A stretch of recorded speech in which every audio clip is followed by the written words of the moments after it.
There I was, beaming with confidence, and then it started to hit and everything changed.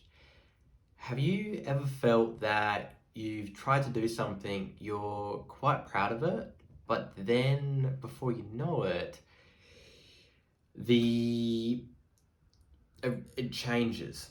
Someone reviews it, someone has a look, and you find out that it's not what you thought it was, and you get really disappointed, frustrated in yourself, and it really sucks, and it's a really like gut-wrenching feeling. My name's Salvatore, and I want to share a story that happened recently with me, and I kind of want to go through it and kind of what I learned from it and kind of how I was feeling during the time and how I managed to effectively reframe my mind. So by listening to this story, there'll be a lot of value that you will be able to implement and learn from as I kind of explain what's going on.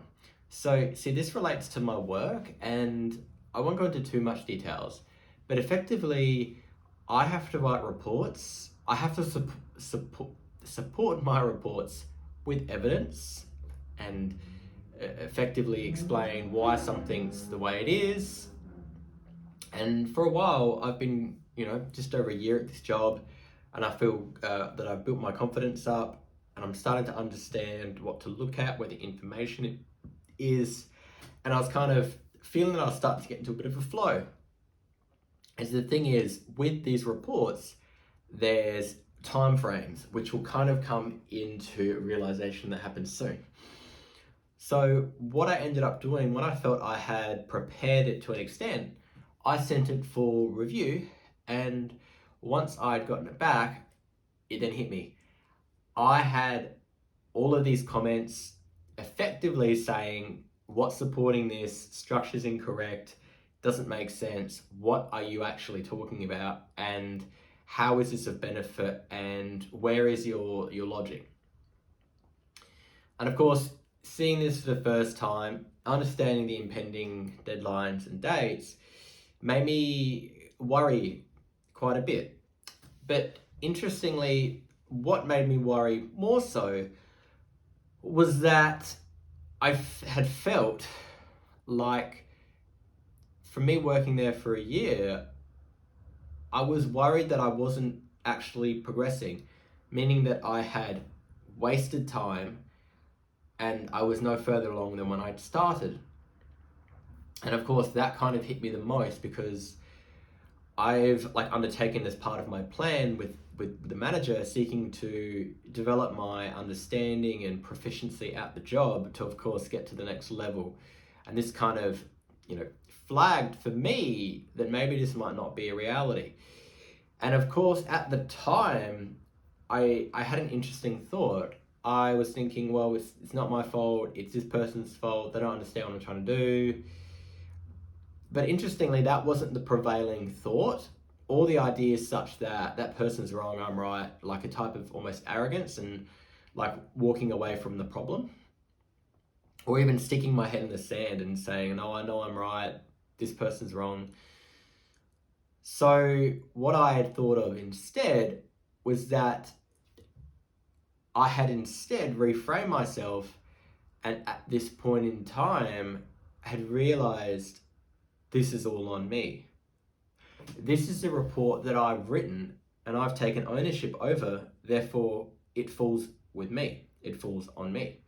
If it hasn't been written to an extent, then that's a reflection of my writing skills, my analysis, how I've set it out and how I've structured it. So this comes back to me. And even though there was a deadline approaching, it got me excited. Of course, I won't lie, I was a bit frustrated and overwhelmed, and it was really, really annoying. But the thought of understanding that I saw myself as I talk to you through all these videos, that I was now at the base of the mountain. And I saw it. I saw the workload of what would be required. I saw how I would have to basically restructure and redo a lot of this report in order to get it to a certain point. But I was excited. I was grinning. I knew that was my responsibility. And I knew if I had done that correctly, it would be stronger evidence to make it feel like I wasn't wasting time. I had the mindset now to understand how to tackle this from this gained experience. So that's the thing. I started with the first mountain within that, which was a certain area, and then I had it reviewed again, and I could see I was actually progressing with it. And that's the cool thing.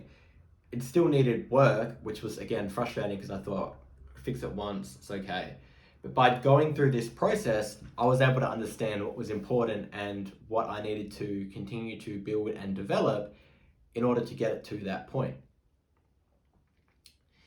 And that then gave me confidence to know that I can tackle bigger aspects of the report that are a bit longer or more challenging because I have the experience and understanding about how it has to look and how it has to be set out, right?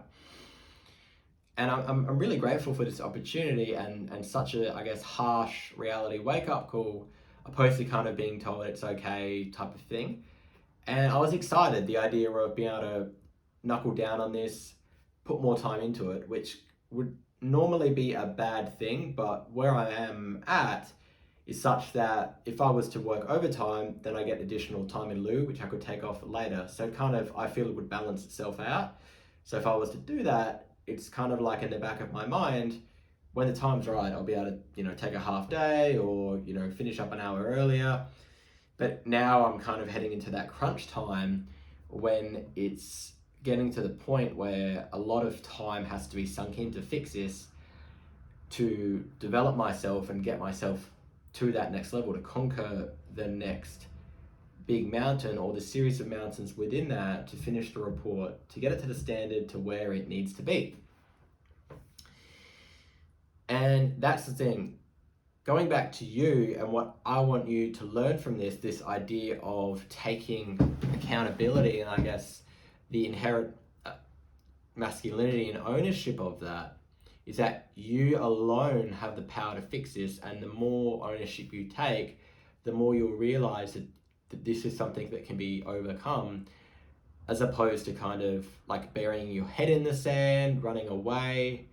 Like, for example, say your parents tell you to clean your room and you really don't want to clean your room and it's a mess. You'd rather play video games, have someone else clean it for you, go out and play with your friends and ignore it. But what you don't realize is that's kind of the short-term satisfaction that you're seeking. And for me, if I was to say this person's wrong, they don't know what they're doing, that would be the short-term satisfaction and just ignoring it. However, for the long term, to build my capabilities and experience and proficiency in what I'm doing, I need to truly level myself up in a way that I can justify what I'm doing and that my experience has allowed me to drive more efficiencies, write better reports, and have less points reviewed because I know how to write it in a much better way. So for example, by cleaning your room, you effectively have reset something that is inherently yours. It's your room, it's your responsibility. But having someone else clean it won't give you that same benefit. It won't give you that sense of feeling that of calm and mental clarity. Which is why I'm like saying over and over again, like, conquer mountains, conquer life. So by doing that, you can kind of see where I'm trying to get you in. And in doing so, by taking ownership, you can see the mountains that present themselves in front of you at that time. And you can either, tackle them, go towards them, or you could ride away.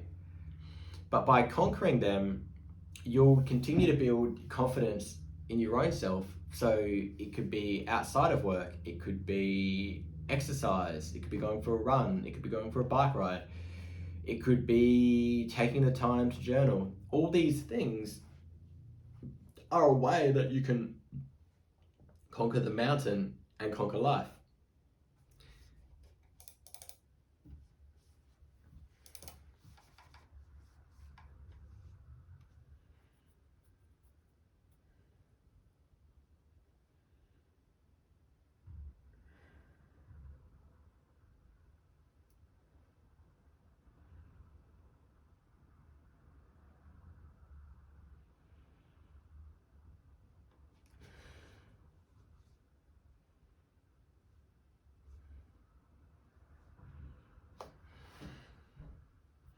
So what I'm trying to say to this is that you have everything within you to conquer these mountains and conquer life. Like, for example, say you are a student and your grades aren't the best, you can start to understand why is that the case. Are you not doing your homework? When you're doing your homework or in class, are you distracted? Are you not able to focus? Why is it that you're not able to focus? Like, are you purposely distracting yourself? Are you trying to do your homework while doing something else at the same time? Like, do you see how kind of putting it back on yourself and realizing that you have the power to change this is how you transform that and start to see yourself inspired and kind of ready at that mountain, ready to tackle it in order to conquer life. And that's the thing. So if you want to kind of see how I share more of how to conquer mountains, conquer life in different contexts, or you'd like to continue to support me and have this flow through and be inspired, you can subscribe. I can also help you with one-on-one coaching in order to figure out where those mountains are and help you take that ownership and set out a bit of a plan. I can also encourage you to conquer mountains literally by getting a bike and riding up those mountains. And of course, I step you through all of that in my cycling ebook called Life Cycles, which is in the link down below, where I tell you exactly what to do, what to buy, what not to buy, saving you time, money, energy, what to eat, what not to eat, how to recover, all these key factors that will basically give you everything you need to know so you can do it. By transporting my experience of riding for so long, riding to work, riding up lots of mountains, going on really long rides, riding in the rain, hail, shine, can transport that into your mind so that you are ready to conquer those mountains and conquer life. Awesome, thanks.